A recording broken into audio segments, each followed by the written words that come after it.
अंतर्मनाचा वेध घेणारे news channel star city one.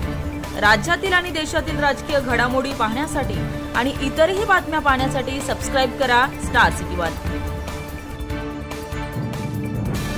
लागलेला आहे त्यानंतर ही घटना घडली आहे, तुमचा विजय झालेला, याच्या मागे राजकीय पार्श्वभूमी कशी ना हा प्रकार घडवण्यामागे काय उद्देश असेल? सगळ्यात महत्त्वाची जी घटना घडली तिचा मी निषेध करतो।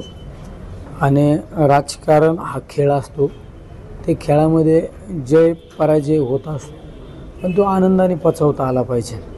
आनंद झाला तरी आनंदाने पचवता आला, शांततेने पचवता आला पाहिजे। पराभव झाला तरी तो शांततेने पचवता आला पाहिजे। पण तुम्ही पाहिलं असेल म्हणजे या लोकांना पराभवच मान्य नाही, त्याच्यामुळं ह्या गोष्टी आपल्याला पाहायला मिळत आहे। आज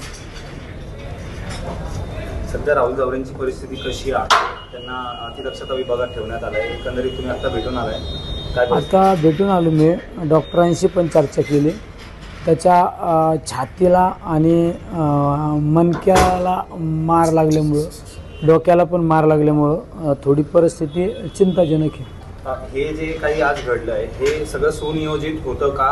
कारण की ज्या पद्धतीने त्यांना मारहाण झाली, यांची गाडी फोडण्यात आली आहे, म्हणजे हे बऱ्याच दिवसांपासून ज्या आरोपींनी मारलं त्यांची आत्तापर्यंत स्टेटमेंट पाहतो मी, म्हणजे त्यांची गुन्हेगारी पार्श्वभूमी सगळी, म्हणजे हे नियोजितच कट होता।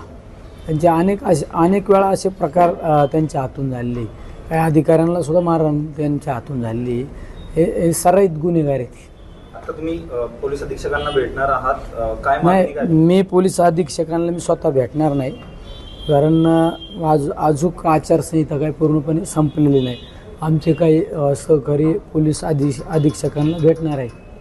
काय मागणी काय असणार आहे? जे आरोपी आहेत त्यांच्या कडक कारवाई झाली पाहिजे।